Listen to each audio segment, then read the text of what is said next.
I can conveniently pay for my utility bills, my son's Cartoon Network on DSTV, and renew my internet services package. I can securely send my sweet mother her monthly allowance by simply transferring funds from my bond account into hers. I can also pay the gardener through any of the mobile money platforms available. I can verify if the check to the vendor has cleared. Now let me guess my sister is here at time so I can peacefully go back to sleep. With Bond Mobile app, you can do your banking anywhere. Download the Bond Mobile app on Apple Play Store or Google Play Store today. Bond, your success, our passion.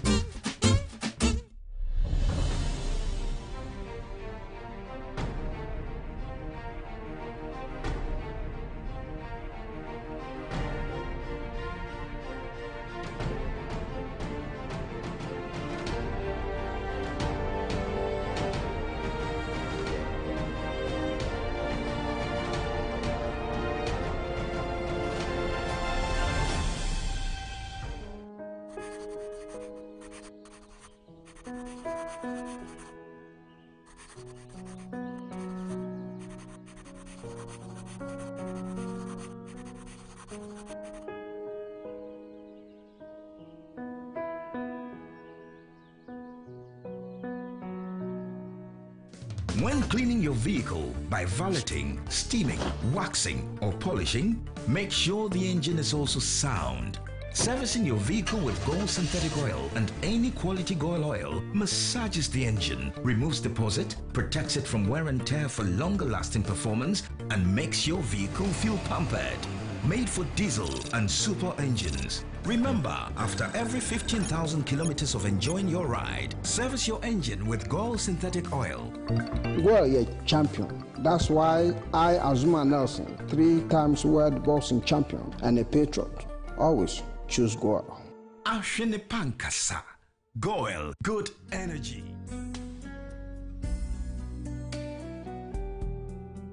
There's always that one individual so selfless and caring.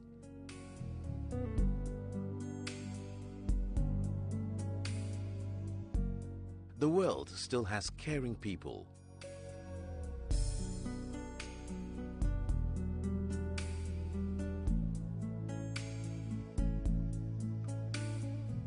Getting unexpected help is a joy for us. That's why at Prudential Life, we've introduced Ultimate, the no-lapse guarantee on your Premier and Classic farewell plans. The biggest challenge for most clients having a funeral policy is the fact that when they are unable to pay premiums due to financial challenges, the policies elapse and the full benefit falls off. We have introduced the no-lapse guarantee on our funeral plans. This ensures that you don't lose your full benefit during challenging financial moments. Prudential.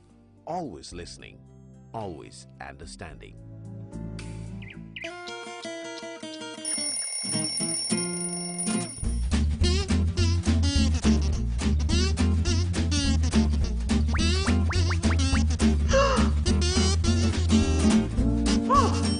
I can conveniently pay for my utility bills, my son's Cartoon Network on DSTV, and renew my internet services package. I can securely send my sweet mother her monthly allowance by simply transferring funds from my bond account into hers. I can also pay the gardener through any of the mobile money platforms available. I can verify if the check to the vendor has cleared. Now let me guess my sister is here at time so I can peacefully go back to sleep. With Bond Mobile app, you can do your banking anywhere. Download the Bond Mobile app on Apple Play Store or Google Play Store today. Bond, your success, our passion.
Legon in 1970.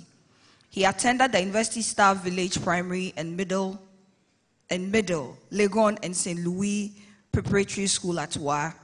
He graduated from Nandom Secondary School in 1990 with distinction and attended St. Augustine's College in Cape Coast.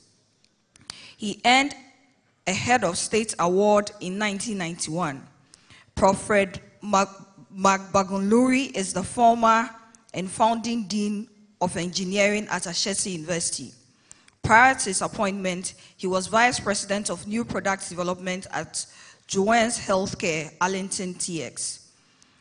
He also held roles of increasing responsibilities for Fortune 500 companies in the US. He was Director of Research and Development and Director of IT at Siemens Medical. He was also Worldwide Director, Research and Development, and subsequently Director of Market Development at Becton Dickinson & Co., the world's largest manufacturer of injection systems. Prof. Fred Magbagunluri holds MBA from the Massachusetts Institute of Technology as a Sloan Fellow and earned a PhD in Materials Engineering from the University of Dayton, Ohio. A Master's in Engineering Science and Mechanics from Virginia Tech, Blacksburg, VA, and a Bachelor's of Science in Manufacturing Engineering, summa cum laude, from Central State University, Wilberforce, Ohio. Additionally, he was a visiting scholar and research associate at the School of Aeronautics and Astronautics, Purdue University, and School of Mechanical and Aerospace Engineering at Princeton University, respectively. Prof. Magbagunluri is a recipient of the 2008 U.S. Black Engineer of the Year, Most Promising Scientist Award 2008, NJ-based Innovator Hero Award, and was 2009 finalist of the NASA Astronaut Candidates Corps, ASCAN. Yes, say A again.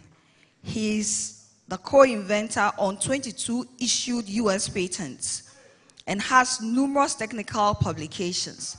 Prof. Magbagunluri was a member of the technical committee under the auspices of Honorable Professor Frimpong Boateng, Minister for MESTI, that developed the New Ghana Science, Technology, and Innovation Policy. He's also the Provost and President of Academic City College. Ladies and gentlemen, a round of applause for Professor Fred Magbagunluri. Is my speaker on? All right, good morning. Did you guys hear all that? Well, sometimes I try to pinch myself to figure out if I'm the one or not. Good morning. I can't hear you. Are you hungry? Good morning. Good morning. All right, that's better.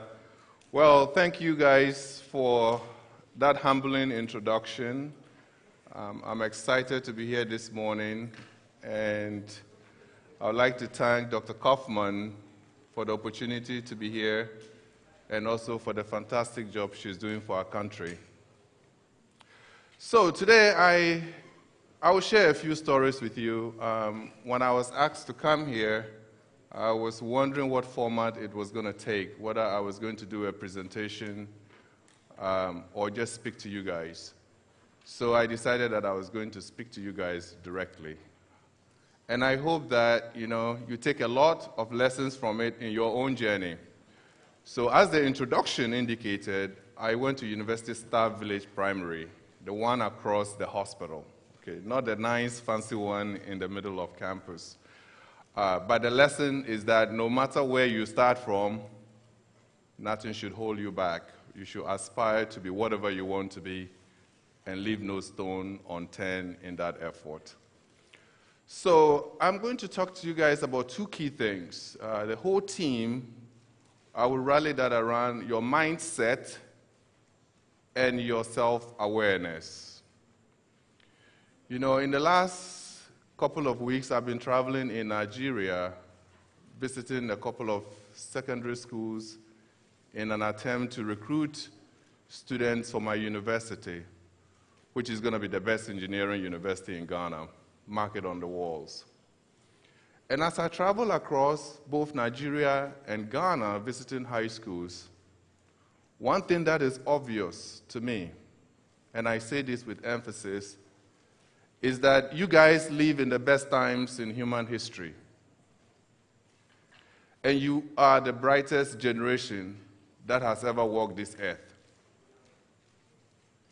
Let me repeat that for clarity. This generation represented in this auditorium, where I stood in 1979 and heard President Rawlings speak, is the greatest generation ever in human history. It is this generation that is going to put man on Mars. It is this generation that will find a cure for AIDS. It is this generation that will find the cure for cancer. It's this generation that will feed us and provide food for this population. This is the most hopeful generation in human history, and you should be proud for yourselves.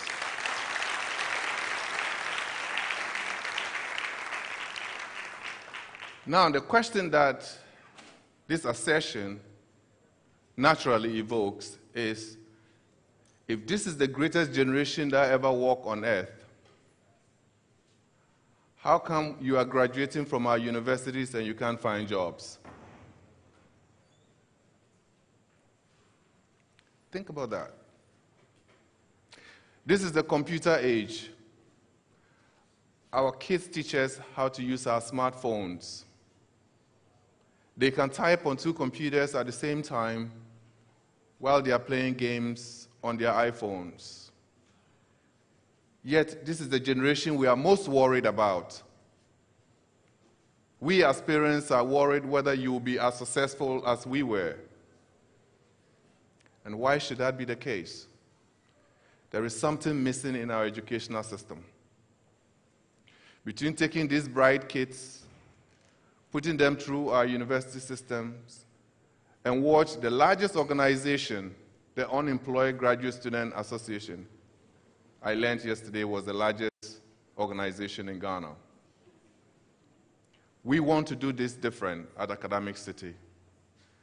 That is what I gave up all the fancy things you've heard, including a $500,000 a year job, to come to Ghana. But I can't do it alone. And I'm looking to you, this generation, to help make that happen.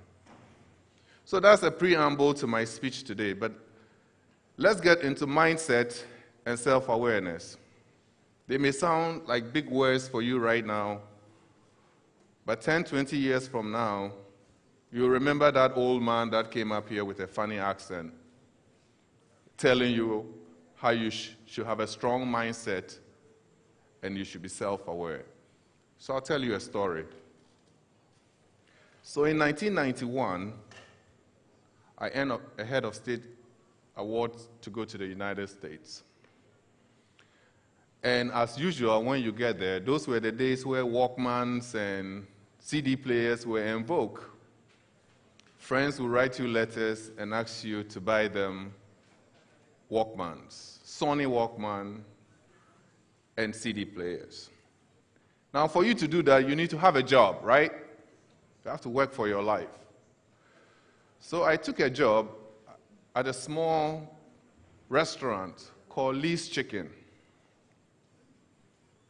And Lee's Chicken prepared gizzards, chicken livers, and chicken breast, fried chicken, like KFC. It was actually a competition with KFC. And my supervisor was a 15-year-old girl called Angie. 15 years old, I was 19, with a little beard, And when you get those kinds of jobs, they put you through a crash training.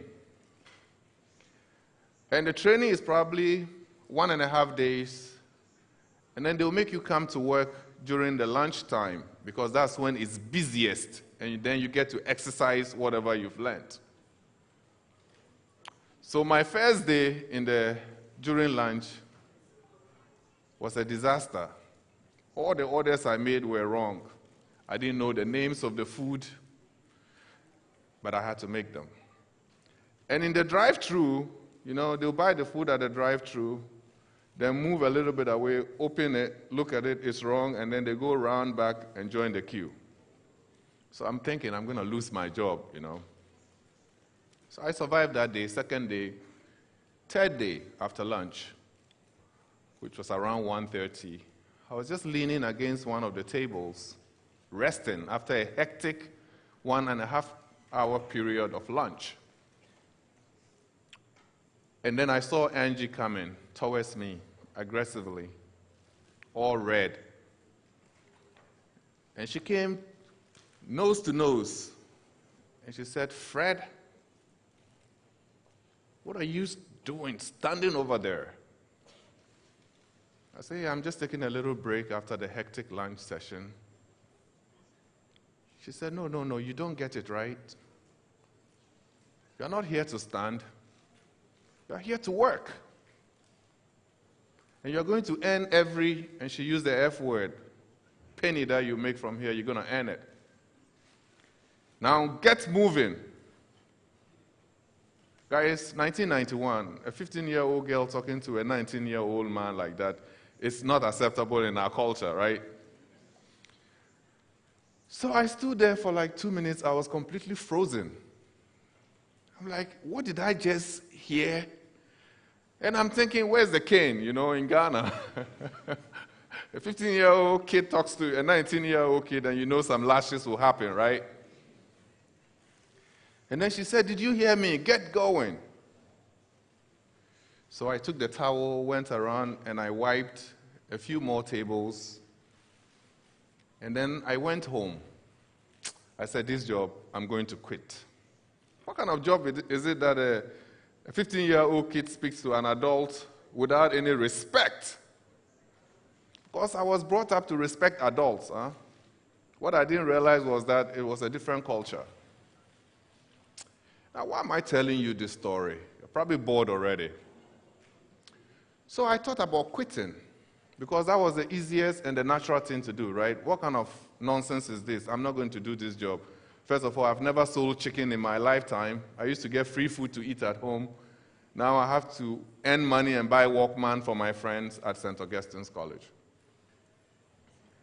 So the next day after school, I was debating whether I should go or not. And so I decided to go back. I needed the money. I had to pay my cousin's school fees at West Africa Secondary School. So I went back, and I went back again, and I went back again, and I went back again. And now, why am I telling you this story? There's a reason, there's a rationale why I think about Angie all the time.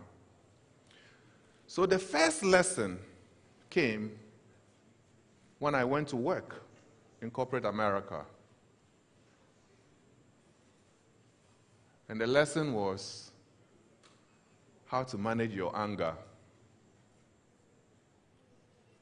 You see, when she told me that I could taste bile in my throat, I was that angry.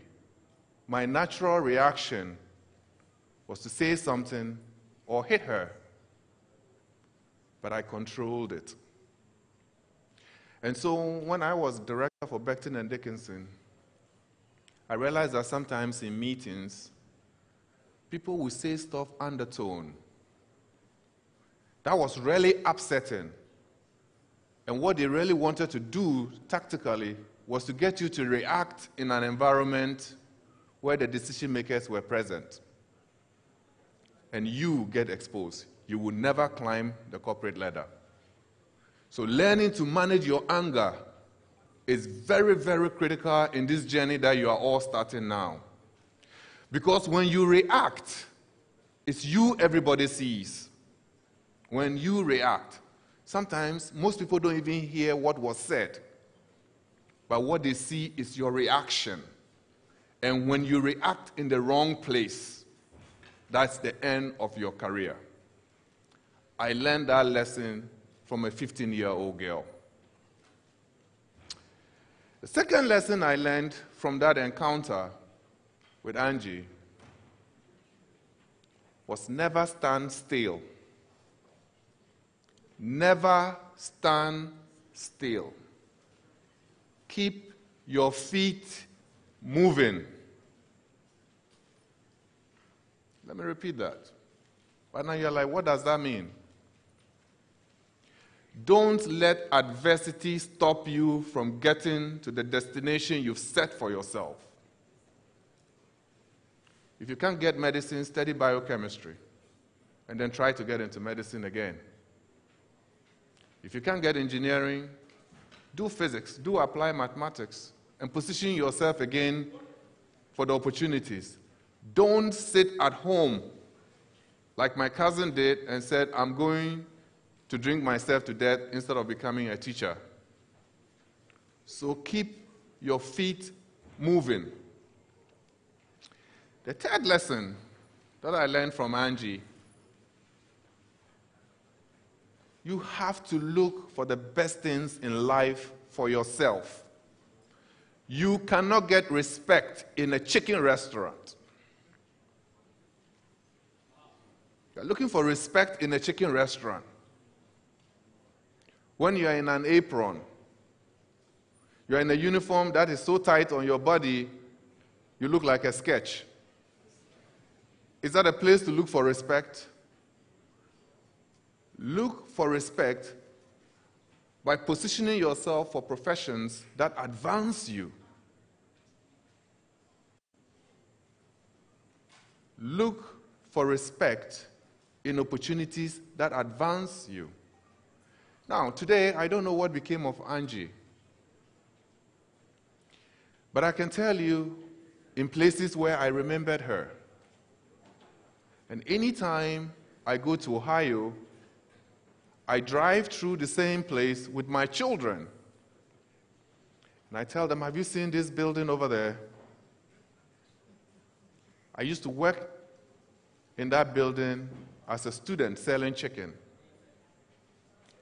And on the third occasion, driving them through there, they say, Dad, we don't want to hear this story anymore. It's too much now. What is it about this chicken? My last visit, so for me it was like a shrine, because so much came from that building for me. On my last visit to Ohio, it was no longer there.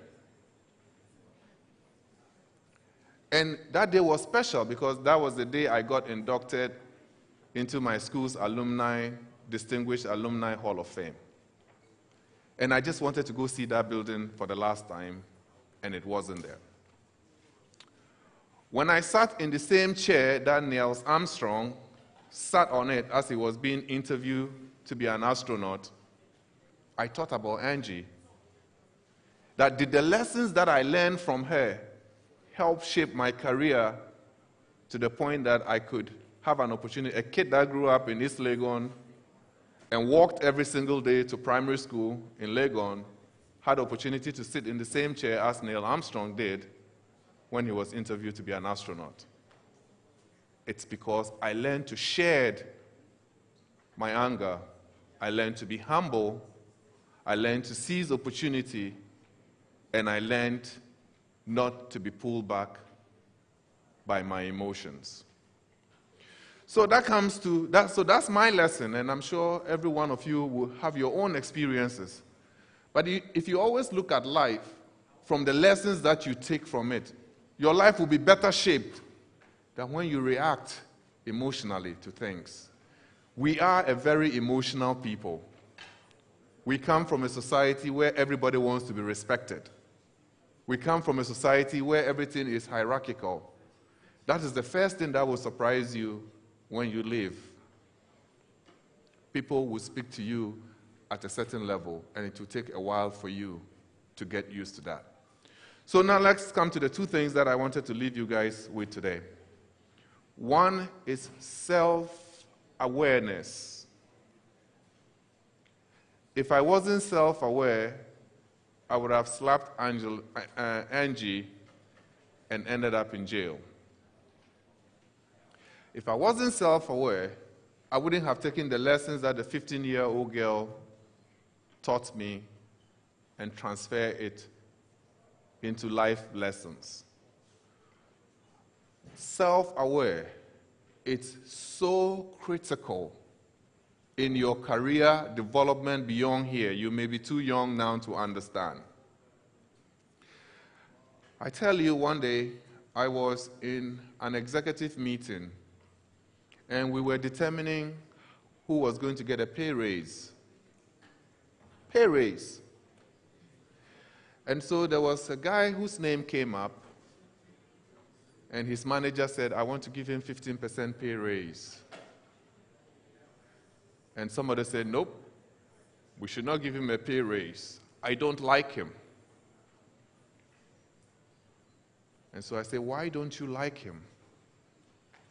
He said, I don't like the way he laughs.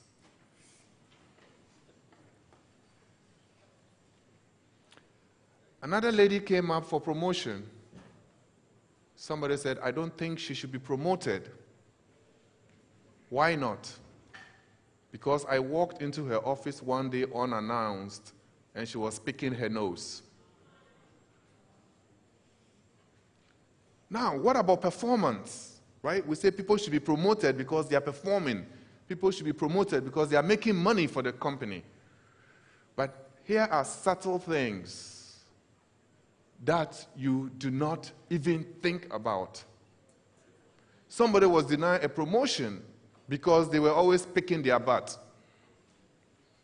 Somebody was denied promotion because their beard was never trimmed. I can't put this man in front of customers.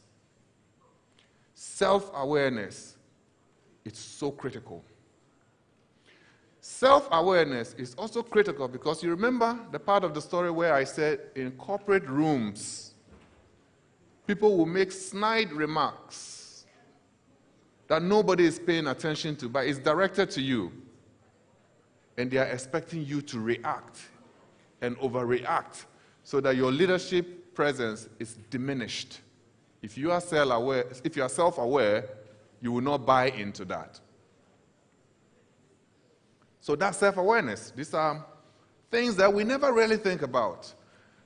I mean, every day I see people picking their noses. I see people spitting. I see people throwing plastic away through cars, right? They are not self-aware. But in your career journey, how you relate to these things are critical in whether you are going to succeed or not. 5 minutes. The last part is mindset. You're going to encounter adversity. You are going to face challenges. You're going to decide one day whether I'm going to be a lawyer or a doctor. You're going to struggle with these things. You're going to fail some courses. But you need to mentally psych yourselves. You have to be tough in your minds. Nobody, my dear friends, my dear brothers and sisters, will offer you anything on a platter. You have to take it. You have to carve your own place. This earth is big enough. You can find your own space in it. And you can find that space by not giving up. You can shape your future. Climbing up doesn't always require a ladder. Sometimes it's a zigzag path.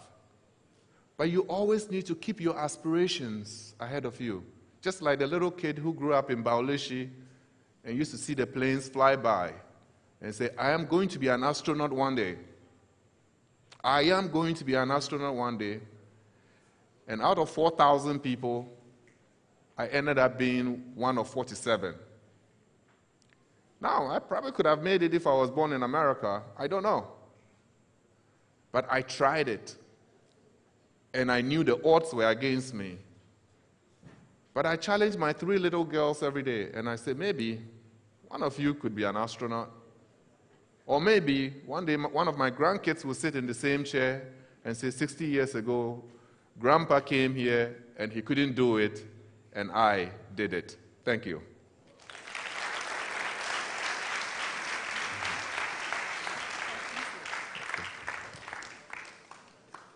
Ladies and gentlemen, another round of applause for Professor Fred Mark Bagonluri.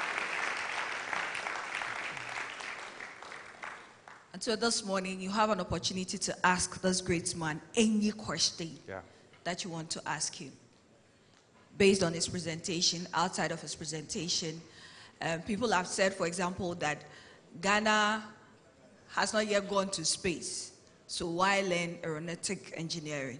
Maybe you want to ask him that question. If you have a question, kindly raise your hand, and a mic will be brought to you. I want you to ask me all the questions, and the parents too can ask me questions.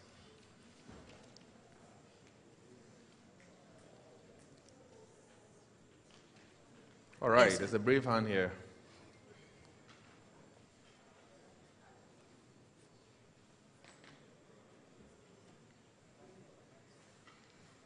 It's not on. The microphone is not on.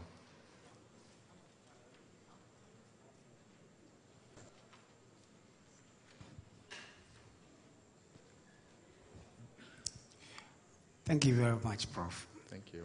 I want to say that I've been very inspired this morning.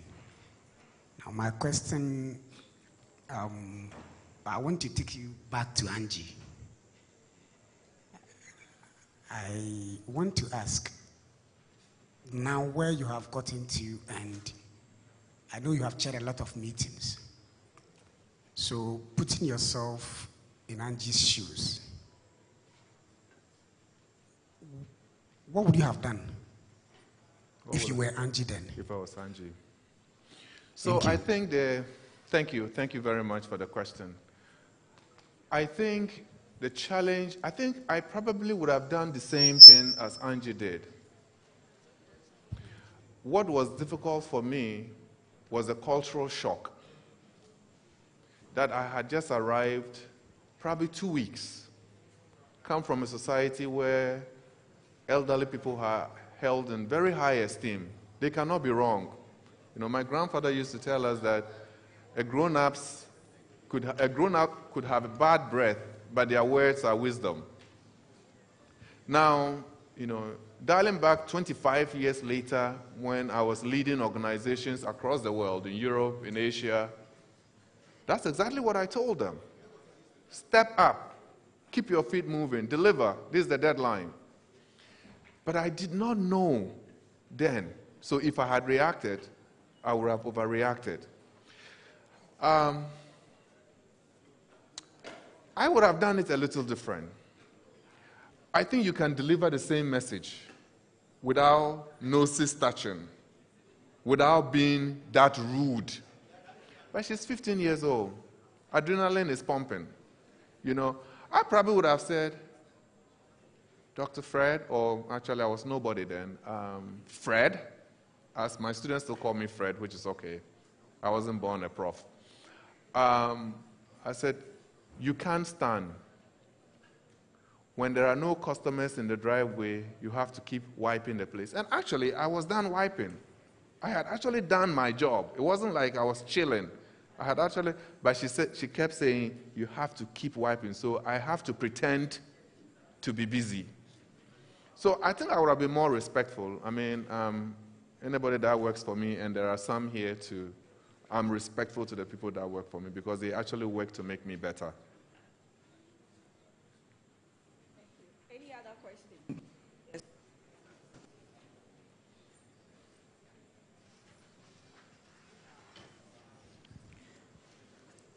Prof. Yes, sir. In fact, when the lady was introducing you, it sounded like she was giving a speech. And to say I have been inspired would be an understatement. Thank you. But my question is, how has the journey been? How has the journey been? Thank you. Thank you. Oh boy, that's a difficult question. I tell you that I have not had an easy life. I grew up with my grandparents in Bauleshi, a place that I'm still very, very attached to spiritually and emotionally. And, you know, my grandparents had no formal education, but they were probably the most important people in my life because they believe in our potential. When I started school in University Primary, I still remember what happened. You know, the year before, my grandmother brought us to admit, and they said there was no vacancy. And so we stayed at home for a year, myself and my older brother, who is a pastor now. And so the following year we came, and the headmistress, Mrs. Aisi, again said there was no vacancy. And my grandmother said, "Oh, you are going to create vacancy this time, because if you don't, I will strip here." And so when her first cloth came out, the woman said, "Your grandkids are admitted." You know, so it wasn't an easy life. Today you stand at East Legon and the whole place is lighted. When I was growing up, the only time you saw Legon was on a windy night. The first electricity pole was planted in front of our house by a former governor of Bank of Ghana. I'm talking about Bank of Ghana, Mayor, former Vice President, so rest in peace. The villagers removed the electricity pole and said, "We don't want electricity here." And so Mr. Isaac said, "Well, I invested in all these poles so that you guys can connect. So why are you removing the pole?" So that's how it is. But you see, so that's one end. On the other end, my father's father went to school when he was 6 years old. He actually walked from Wa to Navrongo, okay, in 1906. And the only reason why he had to go was because his mother had left the marriage and left two boys behind, 8 years old and 6 years old. So when the British colonial officer came and said, "This family has to send one kid to school," my other grandmothers, and you know how it is, all said they didn't want their children to go to school. So my grandfather, from my father's side, went to school. And the rest was history. My father's older brother was the first Upper Westerner to go to Achimota. So it is this divide that I straddle. On one end, on my father's side, education was a must. My aunts were some of the first women to go to school in Upper West region. But I had the privilege of growing up with my maternal grandparents who never had any education, and the advice was simple. You either get education or we kill you in the process. And I think they succeeded. Thank you. Thank you very much. Thank you very much, Bob. Do we have any other questions? We'll take one last question. Yes, at the back, behind the...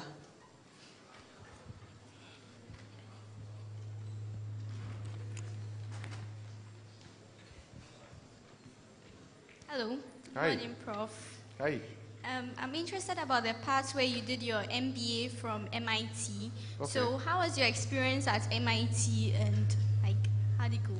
All right. So Massachusetts Institute of Technology, undoubtedly the greatest university on the surface of the earth. Yeah. They always rank #1 in so many things, right? And every year group, when you are graduating, they tell you are the greatest class ever. And then you go there the following year and they tell the next class the same thing. So MIT for me, when I first went to the US, I always thought that I was an MIT student. But getting into MIT wasn't the easiest thing in the world. It was expensive.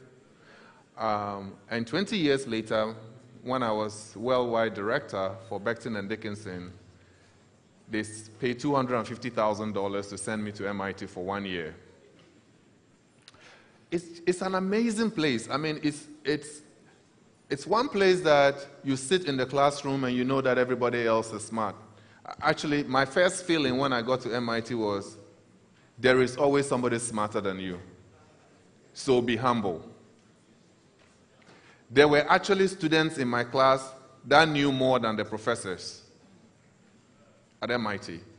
There were 7 PhDs in my class, including myself. There were 7 MBAs already in the class who had come back to do another MBA at MIT.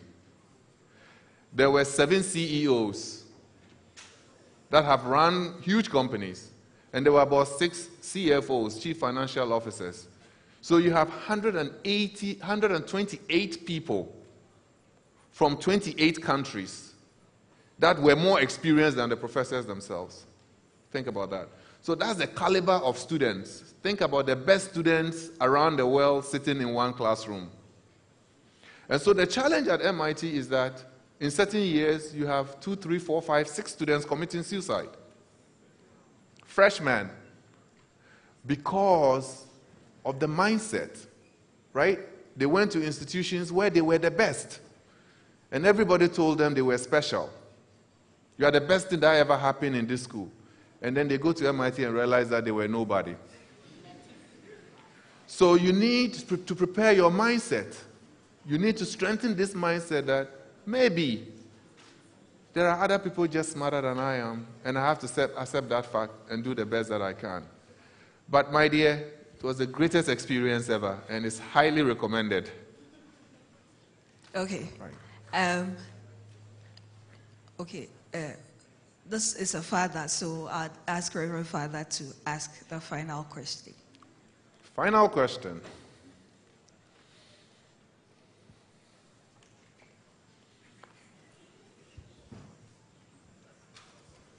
Thank you. I'm Reverend Father Charles, Opokuwari School Chaplain. All right. Witness for the day. I just want to ask.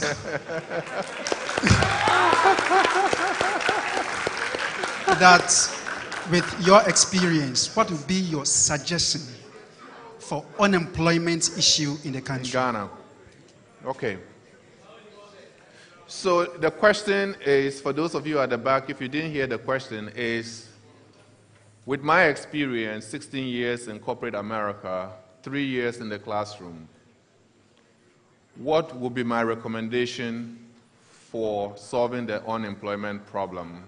It's a question I've been asked time and time again. So I started, the preamble of my speech was, this is the greatest generation ever, the brightest human beings that ever walked this planet. And that is a fact. SpaceX, Hyperloop, Facebook, Snapchat. These are technologies that, in my age, I couldn't even dream about. When I went to college, we would queue in a long line to write computer code, and you have to stand outside till like 2 a.m. And so I decided to do mathematics instead of computer science as my second major. Now, these kids have access to all these things, and we are producing them from our universities, our best universities, with some of the best brains as faculties in the world, and they are not getting jobs. So let's go back to the mindset. We are configuring our graduates to be employees. We have to rewire their mindset and start producing employers. How do we do that? The curriculum itself has to be revamped. Our curriculum has to move away from the theoretical to the practical. When I taught engineering at Ashesi University, I made sure that my first year students will meet with practicing engineers, male, female, young and old, retired, non-retired, in a town hall meeting like this. And they get to ask these people, these experienced people, any questions. Why did you become an engineer? Did you enjoy it? Will you recommend it? What can we do different? What are some of the engineering challenges in Ghana that we need to focus on solving? And at the end of that exercise, they'll write a reflection paper. Right? What did I learn that I didn't know going into that town hall meeting? And then they will vote on one of the problems and will actually develop a solution for it.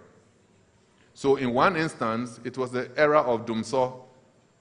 These students built portable solar generators. They were not the sexiest, but they worked. For you to demonstrate to me that your system works, you have to charge your laptop, your phone, and you have to turn a bulb on, a light bulb on. And once that is done, any extra things you add to it, one student added an alarm so that when he's charging his system and somebody tries to drag it away, there will be an alarm. So teaching students to do it rather than telling them, and any of these students could have taken this idea and built a company out of it. The second year, we did the same thing, and this time they built a smart solar-powered irrigation system. irrigation system, hands-on. So we need to move from the theoretical to the practical. Okay, so that will help. That is in the long run. The second suggestion would be, because of this mindset, we train students to think some jobs are sexy and some are not. So a graduate selling and frying yams is not the sexiest job in the world. They feel humiliated. But if they were to have a business model that says, I can have 5 of these yam stations across Accra, where I employ people to fry yams. I don't have to be there frying it myself. Where my yams are served in African World Airlines. That is a complete... We eat chips. Don't we eat chips? Shipped from where? McDonald's. Somebody started McDonald's with a grill.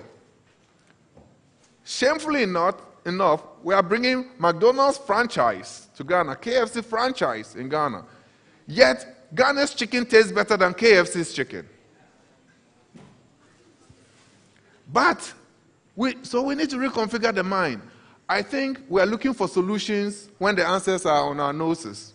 We need to reconfigure kids to see opportunity in everything that they do. I think that's one step. I'm not saying it's going to solve the problem. Government cannot create jobs. Okay, once upon a time, government was able to create jobs. And I was telling somebody recently that, look, the British had the same unemployment problem when they ruled Ghana. You know what they did? When you graduate from UK universities, they send you to the colonies. They gave them jobs in the colonies. Some became missionaries. And then they took the raw material here. They brought my northern brothers, including a lot of uncles, to the south to work in the cocoa fields. And they took the raw materials back to Liverpool and Manchester. And the British worked on them, and they resold the products back in the colonies. So they solved their unemployment problem by dancing around it. They have those problems too, just as we do. But we need a startup mentality. And that's what we are trying to do at Academic City College. We want students to bring ideas to our incubator and be able to design products that will help them to go out there and start their own companies. We have to become a startup nation.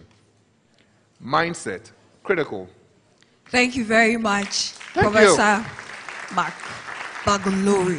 Thank you, sir. Thank you, guys. Thank you. My takeaway for this morning is that you can't look for respect in a chicken restaurant. But more than that, for us at the National Science and Maths Quiz, we have added the SciTech Fair to the event to ensure that our students are not only learning theory, but they are able to put the theory to practice. Thank you once again for joining us for this morning's mentorship session. It was brought to us by Bond Savings and Loans and RMG Ghana Limited.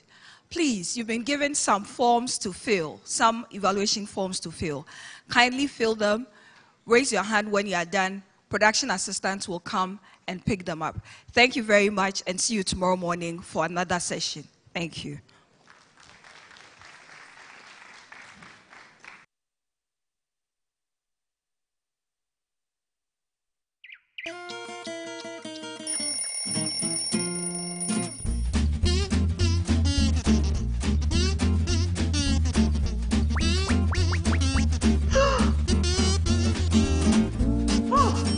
I can conveniently pay for my utility bills, my son's Cartoon Network on DSTV, and renew my internet services package. I can securely send my sweet mother her monthly allowance by simply transferring funds from my Bond account into hers. I can also pay the gardener through any of the mobile money platforms available. I can verify if the check to the vendor has cleared. Now let me guess my sister is here at time so I can peacefully go back to sleep. With Bond mobile app, you can do your banking anywhere. Download the Bond mobile app on Apple Play Store or Google Play Store today. Bond, your success, our passion.